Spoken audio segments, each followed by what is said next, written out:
Hi, I'm Emily. And I'm Mary. Welcome to Chatterbox Box, an F1 podcast. Box.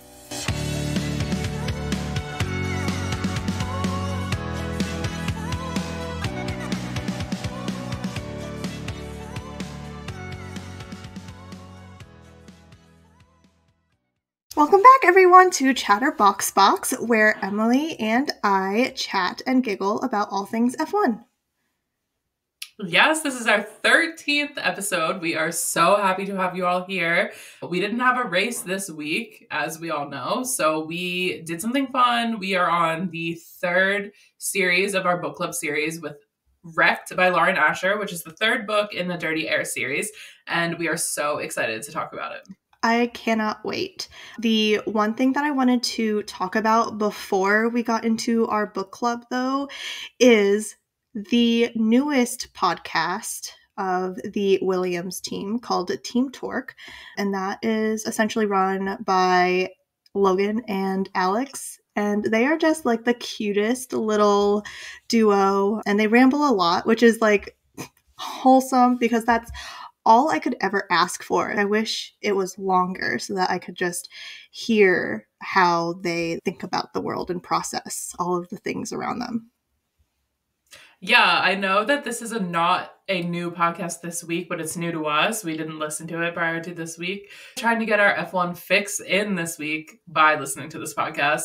And it was so cute and wholesome. I really think that Williams is doing a great job with this podcast because they're giving us that like almost parasocial connection that we get from Drive to Survive without the unnecessary drama or the inaccurate storytelling, but we're still getting to feel like we can connect to the drivers. So I really appreciate that. I also really like getting to hear more from Logan and just getting to know his personality a little bit more since he is a rookie. It's just helping me to dive deeper into my Logan fandom. Absolutely. I wish Logan spoke up just a little bit more. Sometimes I feel like he's a little bit overshadowed by Alex. I think maybe because Alex is so used to being behind cameras and sharing his opinion, but Logan might not be there yet. Although I think in the second episode, Alex was like, yeah, you seem like a frat boy. And Logan was like taken aback. He was like, what do you mean? I am not. But I think that was our initial impression of Logan as well. Is I think it's like that blonde, very put together look that he has that just screams frat boy. And I think at one point he had shared one photo from Logan's like Instagram, and that was just like him and a bunch of his friends doing, I don't know, like boy stuff, and that also screamed frat boy. But it's been really enlightening just to see and hear Logan talk about like just random things, whether it's F1 related, cars, all of the above. It's so funny because Alex had said, you probably, I think, listen to Pitbull. And Logan was like, no, I listen to a lot of like house music. And I thought that was so funny because I think it just showed, I think we all just have a big misunderstanding of Logan. He definitely looks like your typical blonde American Florida frat boy. But then you think about it, this guy is so cultured for your typical American guy, lives in Europe for majority of the year. He's traveling. He's probably in Florida less than he's not in Florida, right? And I really liked how in the second episode, they brought in Leah Block, and that was really cool. I will say I love Alex Albon, but I do feel like he talks over our boy Logan a little bit, and I wish that they work out their dynamic a little bit more. We can say as new podcasters ourselves, it takes a little bit for you to work out the kinks of talking and stuff like that. Maybe not as much for us because we've known each other for over a decade. But I don't think that Alex and Logan really know each other all that well.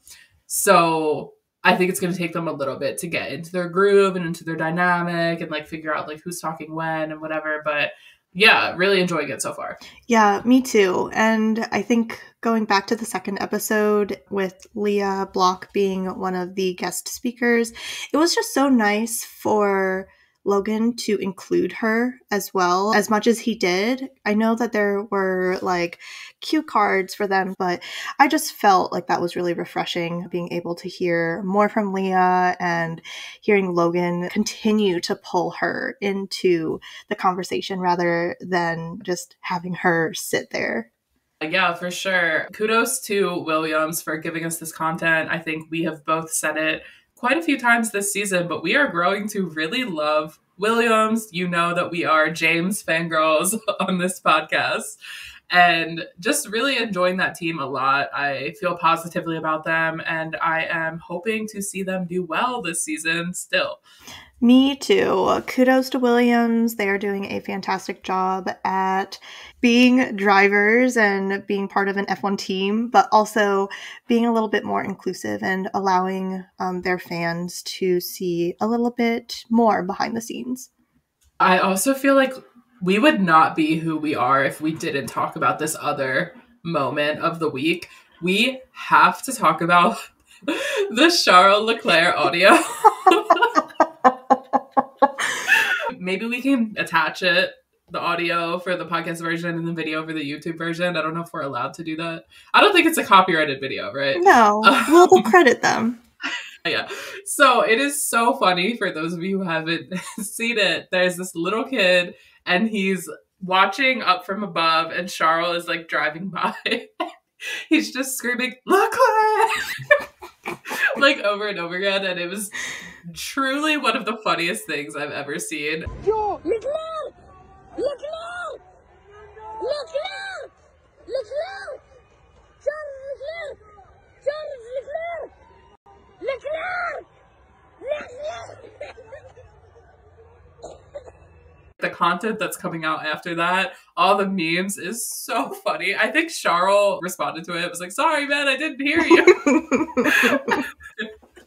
So funny. It was iconic. We usually do like a weekly recap in the form of FaceTime, and that was my P1. I think I've sent like probably 5 or 10 videos to Emily of that same audio clip, but my favorite one is like comparing that sound bite and that video with Cars. There's like this one scene where like one of the fans is like Lightning McQueen, and then like it's literally the same video. You could not tell me otherwise. Yeah, I want to say that if I met Charles Leclerc, I would be cool, calm, collected. Hi, Charles. I would act just like that little kid. I relate so deeply to that little kid. We'd be like, Leclerc! What an icon. I hope that they bring him to the next GP so that he can meet Charles. They have to do that. We have to know that this is not the end of the chapter. This is not the end of the book for the Charles Leclerc fan. Yeah, we need to see it. Do you think that these drivers go into this sport expecting this level of fame? Because I also saw videos this week of Charles in Monaco with Alex, his partner, and people just like swarming his car, like literally just running up to the car while it's driving on the street and completely surrounding it. And I just don't think, I can't think of any other athletes that have that level of fame that people would swarm their car like that. Maybe Travis Kelce in relation to Taylor Swift. Like I could see her fans swarming him in that way. But I just don't know if anybody else has that level of star potential that Charles Leclerc has. I don't think so. I think Taylor and Charles have the absolute same amount of fame because Taylor has gone through a handful of moments where she's going from her apartment to her car, and it's just massive amount of fans. There's paparazzi, and it feels the same way with Charles. And I wonder if it's because the both of them seem honestly such genuine people, and they do care about their fans that they at least try and say hello, take pictures whenever they can. So I don't know. Charles and Taylor, I feel like they could potentially be like the same person. Yeah, I think maybe this is a hot take, but I think Charles Leclerc may actually be more famous than Taylor Swift.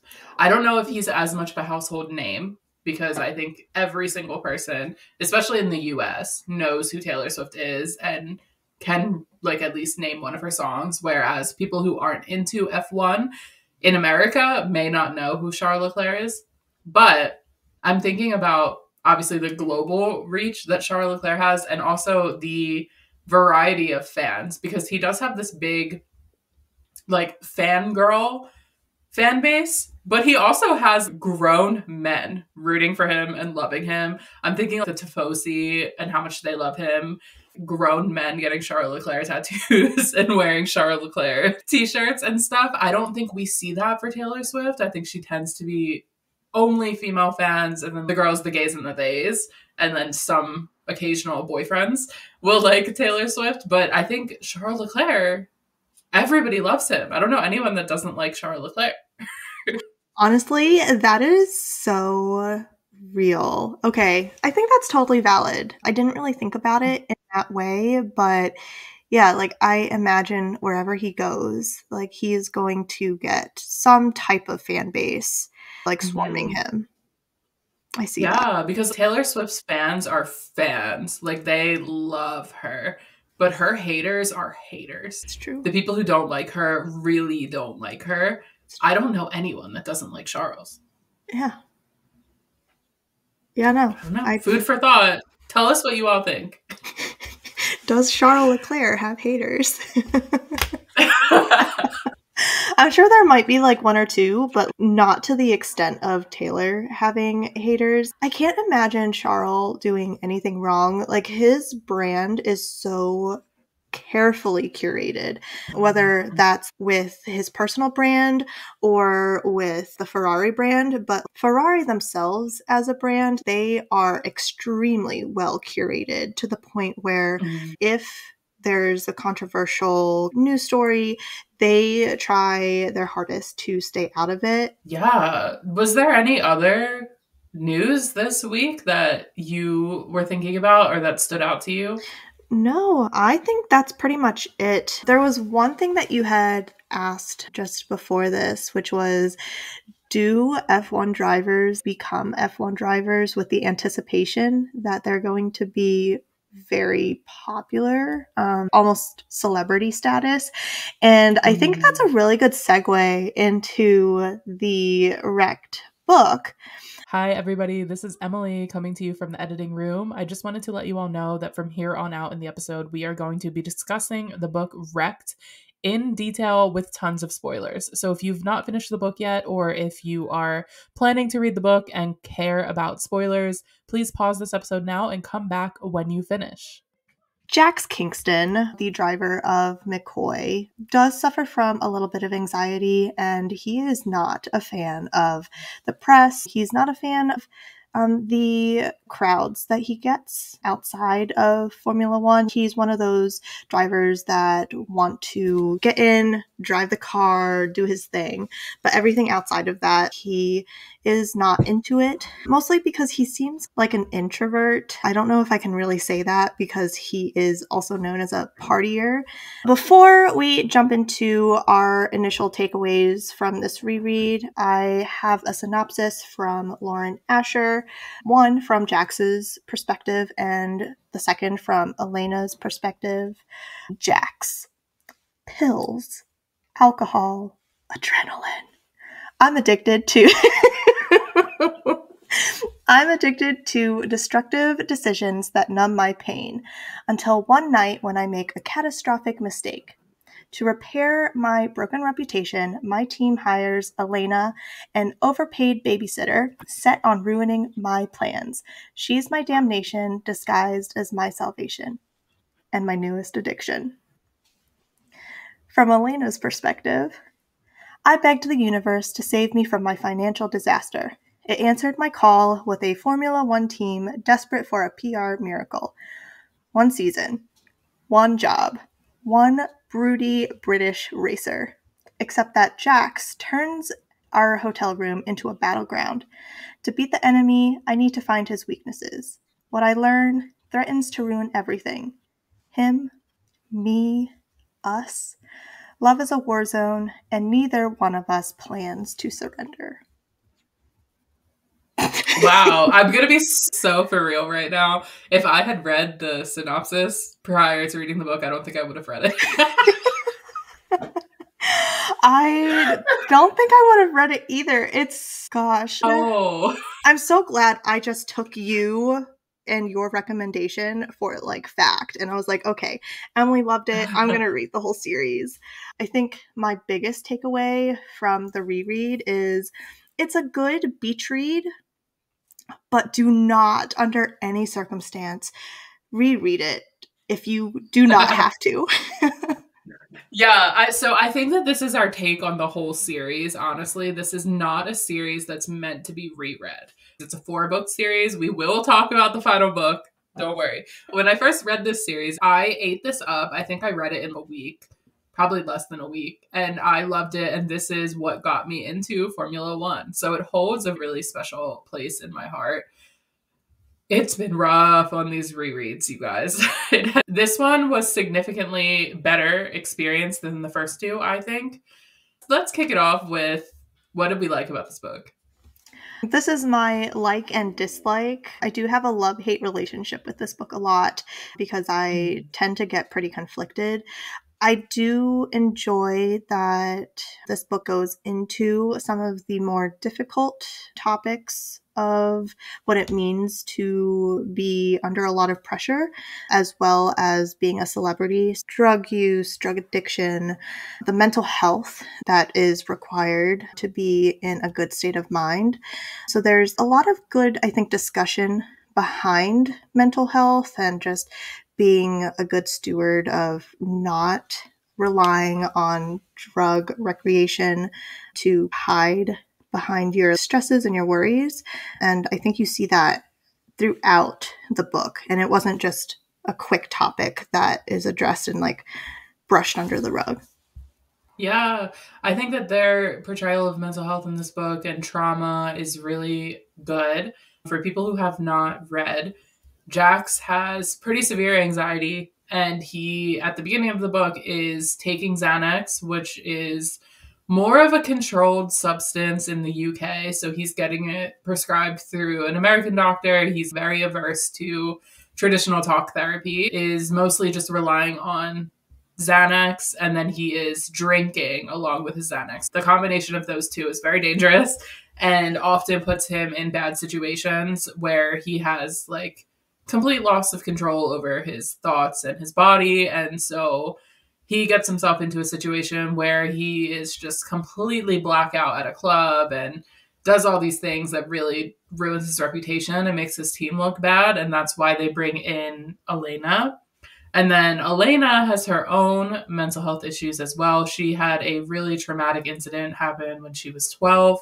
She lived in Mexico City, and her dad was working as some sort of like government official. It was like nighttime. Her dad was reading a book to her, and then he was like, you really got to go to bed now. And for those of us readers out there, like, you can't go to bed when the book is good, right? So she hides in her closet to finish reading because she knows if she like has the lights on, her parents will come in and wake her up. And so she's in the closet, like reading her book with a little flashlight, and people break into her house and kill both of her parents. And then they come looking for her, and somehow she's in a big enough closet and behind enough things that they don't find her. But then she, at 12, has to encounter going down the stairs and finding her parents. And it's just very traumatic for her, obviously. So we see the aftermath of that trauma a lot throughout this book. She really struggles to sleep in the dark with the lights off. So she's always sleeping with all the lights on, and it's hard for her to get close to people. She is the sole caretaker for her grandmother, who has Alzheimer's, because obviously like her parents aren't around to help out. And so they both have a lot of mental health struggles. And I think that is something that helps them to connect with each other, because they can understand each other on a deeper level than people who aren't going through similar struggles. Yeah, and I think throughout the book, you can see both Jax and Elena doing very specific things because they understand the struggles of mental health and kind of the challenges that come with it. They are providing little spaces and pockets of comfort, even if it's like a very minor thing. I think if you don't struggle with mental health, it might seem like a very negligible thing. But when it came to these two, the smallest amount of effort meant the world to them because it meant that they were not alone in the situation and that potentially there are others that could not necessarily understand exactly what they were going through, but could sympathize and empathize for what they are struggling with. Yeah, there are many moments in this book that I think show exactly what you're saying, like these little teeny moments of just feeling seen and understood by the other person and not judged. When Elena finds out that Jax is struggling with his addiction to Xanax, she actually goes into his pill bottle and she adds in little post-it notes so that when he goes to take a pill, he can pull out a post-it note and read it and think, do I want to take this? And it's all little messages. Don't take the Xanax, cash this in for a free hug, stuff like that. And when he opened that and saw it, he was like, wow, this is so nice. No one has ever done anything like this for me. And then on the other side, when Jax finds out that Elena cannot sleep in the dark or like really have any lights off at all, he fills the whole room with these little F1 car night lights that she can have a more restful night of sleep, but not have all of the lights blaring. And that was so sweet to her. So I think it's something in this book that is done really well. Just that experience of having somebody see a side of you that maybe you're ashamed to show people or embarrassed to show people, accepting it, and then offering you a gentler way of going about it and knowing that you don't have to face it alone anymore.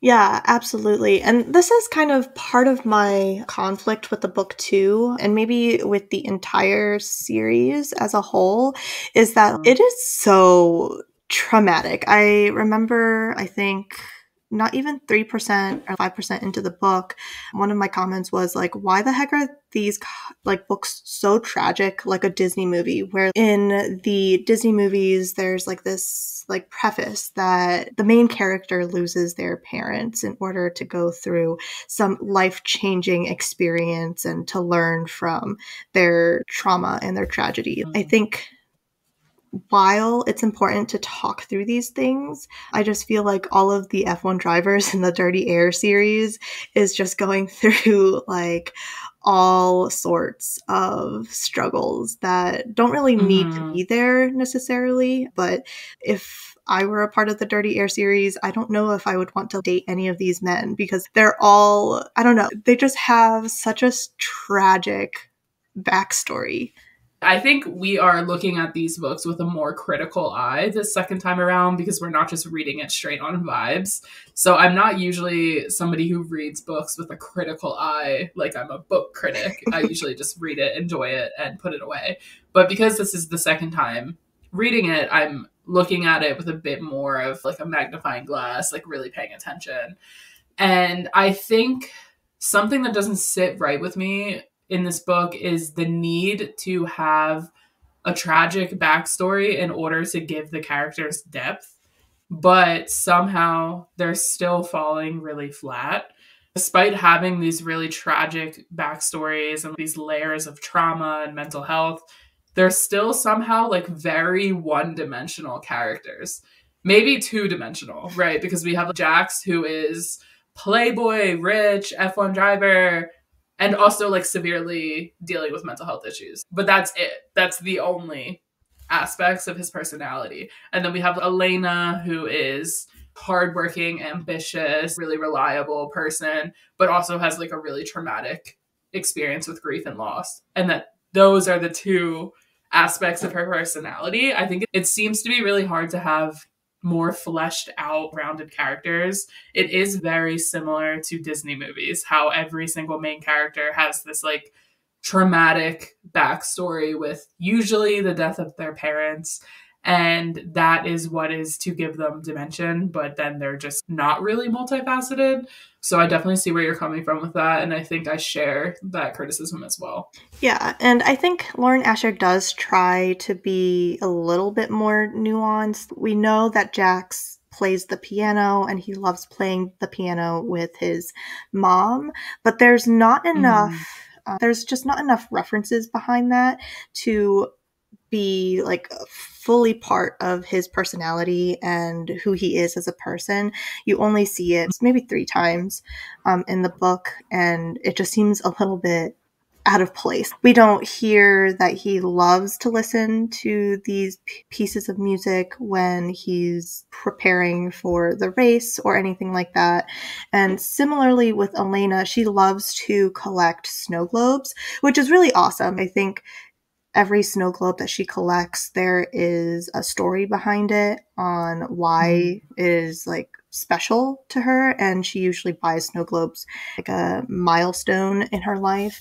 Kind of it, like you see it once or twice, and then it's not fully portrayed throughout the rest of the book, which is disappointing. Yeah, I think it's maybe because she does dual POVs. So this is like a 350-page book, and we're flipping back and forth between their point of view. So really, it's like each character is getting their little own novella into their mind versus a whole book of fully fleshing out the characters. Yeah. Along with Jax's severe anxiety and a little bit of addiction issues, his mom has Huntington's disease. And so Huntington's disease, when you have a kid, it's 50-50 chance that they get it or they don't. So Jax has not undergone the genetic testing. He's been keeping people at arm's length and keeping distance with people because he doesn't want to bring someone in close to him and risk finding out like, oh, I can't have kids with you because of this, and you're going to have to take care of me because of this. And he ends up getting very close to Elena, and it ends up inspiring him to think, okay, I do need to get this genetic testing done. So he ends up getting it done, and then we find out he does have Huntington's disease. And then this causes this big mental health spiral for him where he completely pushes Elena away in a very cruel way. Obviously, they end up working it out, and this book is considered a happily ever after. But I think that, to me, personally, is just another example of an unnecessarily traumatic addition to his character that we didn't really need. I think she could have done one or the other. Have this person who is struggling with anxiety and addiction, or have this person who's diagnosed with Huntington's disease. I don't know if it had to be both. Yeah, I agree. I think when I read that the first time and also the second time, because I somewhat forgot what the outcome was, it would have been nice if he didn't have Huntington's disease, because now he's hit with anxiety and the fact that he has this disease that will mean that he's going to be more reliant on like the people that he loves, and he doesn't want to do that. So it was like a double whammy. I was like, oh my gosh, can you imagine being that person? And it could have, I don't know, it definitely would have still portrayed the same storyline if it was one or the other. And even if Lauren Asher did want to play both sides of anxiety and Huntington's disease, maybe just making it a negative result rather than having him deal with both. Because we still would have gotten the representation through his mom having it. I didn't love Elena's internal dialogue around this when she's deciding, I'm going to stay with Jax. She didn't know that that's why he was pushing her away. And then his mom ends up telling her, which I also have criticisms about. But when she finds out, she decides to stay with Jax. And she has this moment, I didn't highlight it, but she has this moment of internal dialogue where she's essentially saying, I knew I was never going to have an easy love. I want the chaos, the darkness, whatever. I knew something easy wasn't for me because of this horrible background that I've had. And I just don't love the idea that coming from a traumatic background and having all of these horrible things happen to you that were out of your control means that you're not deserving of a soft and gentle life. didn't really love that for both of them, because I think they both had a really tough background. And to me, it would have been more meaningful to see them able to have this like soft life, this easy life after everything that they've fought through. And it didn't really feel like a happily ever after to me, to have them, you know, pretty much ending the book saying, yeah, we're in love and we're together and we're signing up for a very difficult life together. I was like, oh my gosh, can these people get a break? Yes, like they seemed like they were just in this world of acceptance that it is going to be a hard life. Jax is going to have a handful of good years, and then the outcome will be expected. And I don't know, like it, I just wish it was better. I don't know, like they did spin it in a positive way, but it was like, can we please just have them live out the life that they imagined with each other, like with a house, with kids, with friends and family. And like obviously with his mom having Huntington's disease, that is, I think, enough trauma and just taking advantage of the time that they have with her, because she was such a joy. Yeah. I really did enjoy seeing Vera. She is sassy. She calls it like it is, but in a very cute and funny way. It would have been really nice to see like Jax's and Elena's children growing up with that kind of influence, and then highlighting it in a positive of, okay, my grandma had a really full life, even with this disease. And you too, no matter what you're going through, you can always have a full life, especially if you have the people that you love around you. Yeah, I think in some ways the ending of this book is beautiful, because it shows that not everybody's life is destined for, okay, I overcame all this hardship and now I just get to have this blessed, easy life. A lot of people's life is just difficult the whole time through.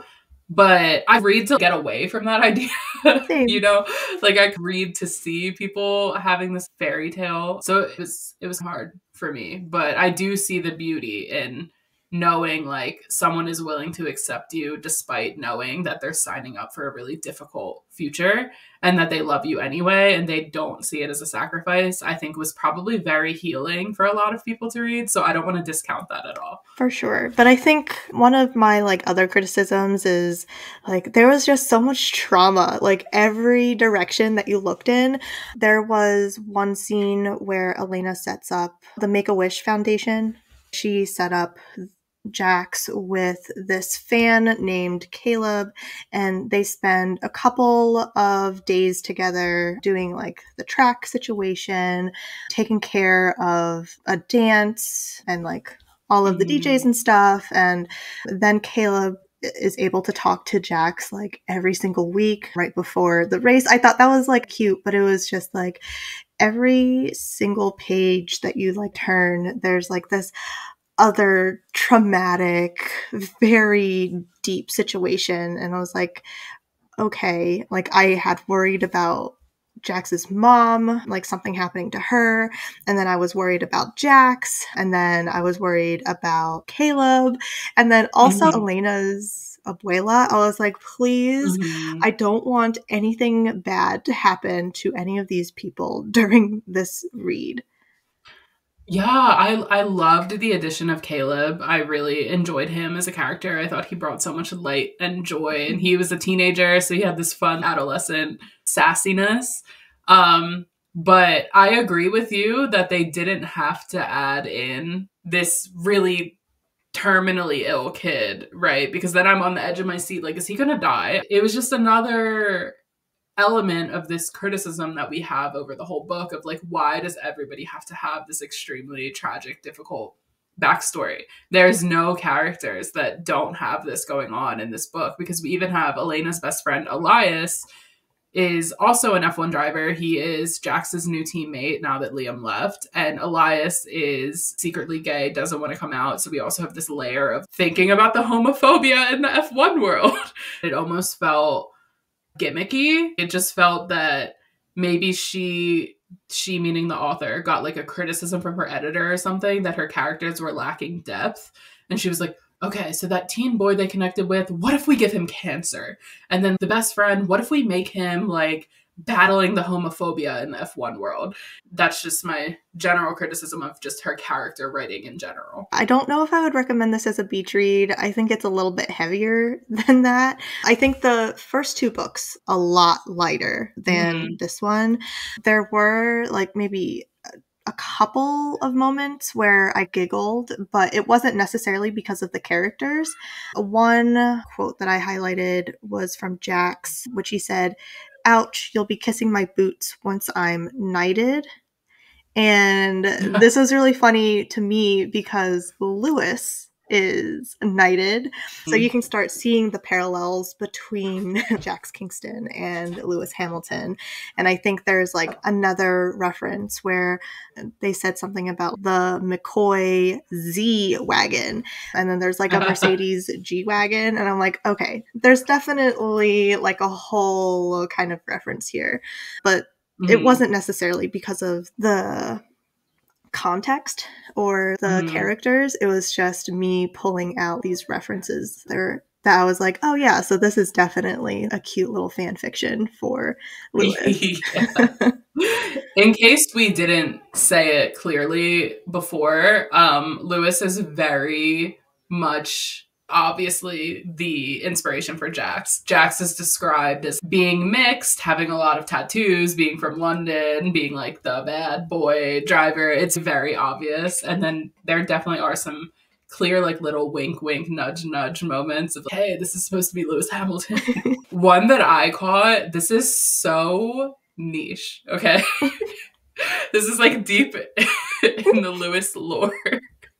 And I don't know if this is intentional, but the first time that Jax and Elena have like an intimate moment, he makes a reference to domination.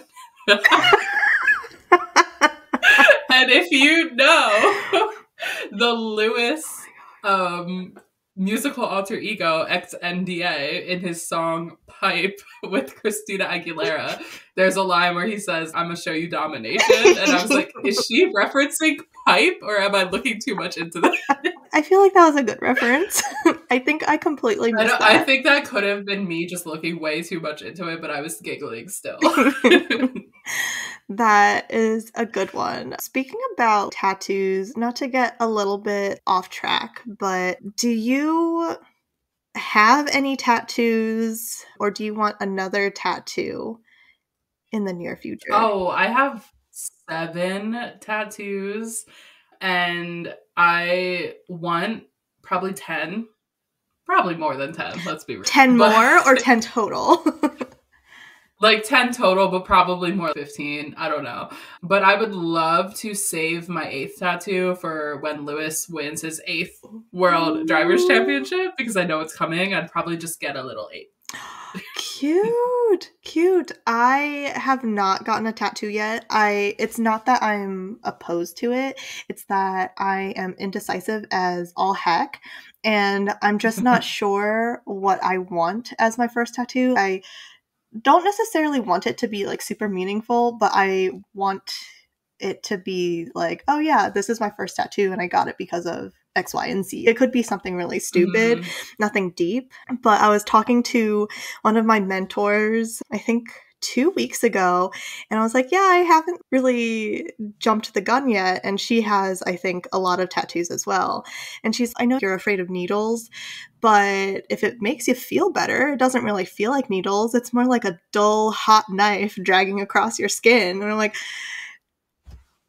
okay, that is so helpful. I'm sure that really made you want to get one. Absolutely.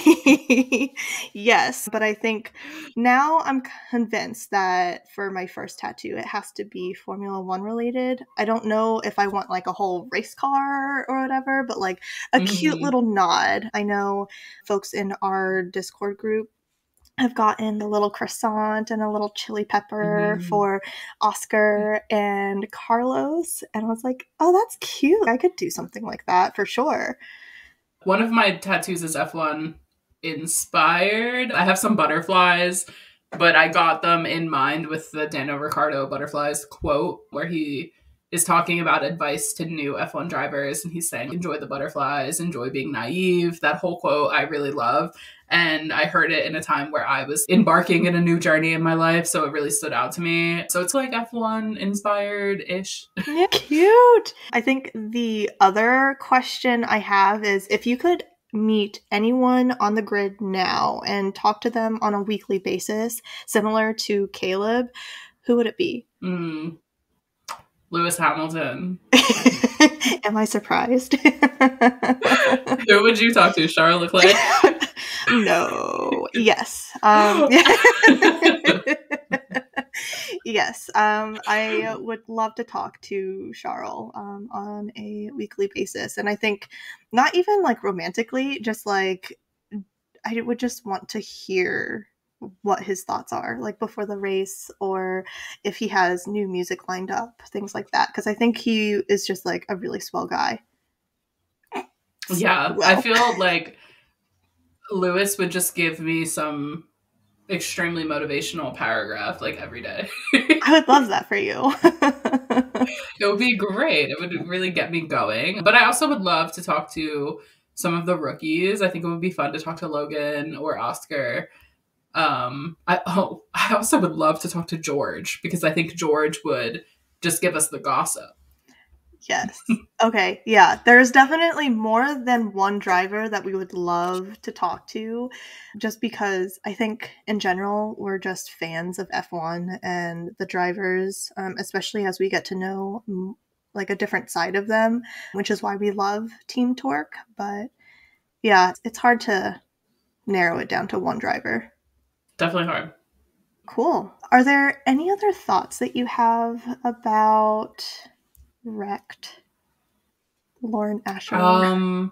Yeah, just, overall, I want to say the first time I read this book, I rated it 4 stars. So I did heavily enjoy it. I feel that every time we review these books, we really have our critical eyes on, and it may sound like we hated them, but I love these books. I hold them dear in my heart because they are the things that got me into Formula One. This book specifically is what helped me to become a Lewis fan, because I went on TikTok and I was looking up like Jax Kingston, and then I saw Lewis Hamilton for the first time, and I was like, wait a minute, what? What? This is a real person? And then I started watching F1. So I hold these books very near and dear in my heart, and I still wholeheartedly believe that everybody should read them, and that the first time around they're like a fun whirlwind and just enjoyable. I don't recommend rereading them. They're definitely like a one and done kind of situation.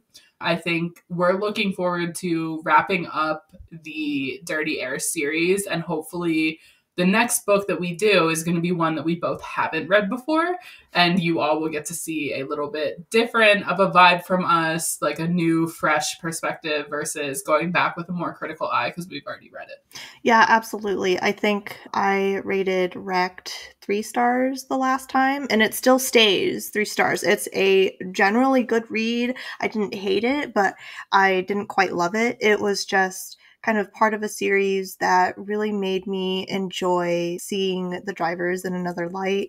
I'm a romance girly for sure, but this was my first kind of sports romance book that I've ever read. So obviously like very close, very near and dear to my heart as well. But yeah, just maybe don't reread it, but if you are reading it for your first time, please enjoy the vibes and just take it for what it is, which is a little bit of a corny romance book, which everyone can enjoy that if romance is your thing. Yes, and this series definitely gets better as you go along. I think you'll hear, even just comparing this to our other episodes for Throttled and Collided, you will see that we definitely enjoyed this book more. You definitely see Lauren Asher grow as an author throughout this series. From what I can remember, I do think the 4th was my favorite, but I don't remember the plot of that book at all, other than like bare minimum details. So I think that will be a joy to reread. And we will be rereading that sometime in April during one of the off weeks when we don't have a race. Yeah, I am so excited. Thank you so much, everyone, for listening and potentially even reading along with us. I hope that you guys are enjoying it as well, because we certainly are, even with a more critical eye. Yeah, if you are reading along with us, we would love to know. Please reach out to us through any of our social medias at ChatterboxBox on TikTok or at ChatterboxBoxF1 on Instagram or Threads or YouTube. We would love to hear, because if people are following along and reading these books with us, we would love to incorporate more of a community aspect, maybe some sort of group chat, or we could go live on TikTok and talk about it more with you all. We definitely don't want to do that if no one's actually reading along. So let us know if you are reading these books too, if you want us to announce the book a little bit sooner so that you have more time to read. We are open to adjusting, and we love this little community that we're building, so we are here to get everybody as involved as possible. Absolutely. We can't wait to hear from you the next time. And I think that's it from me. Yeah, that's it from me. So next week we have Australia. I'm excited to talk about that. Thank you so much, everyone, and we hope to catch you in the next one. Over and out. Bye. Bye, F1 World. No, not yet, not yet. Oh no, I'm saying like bye for today.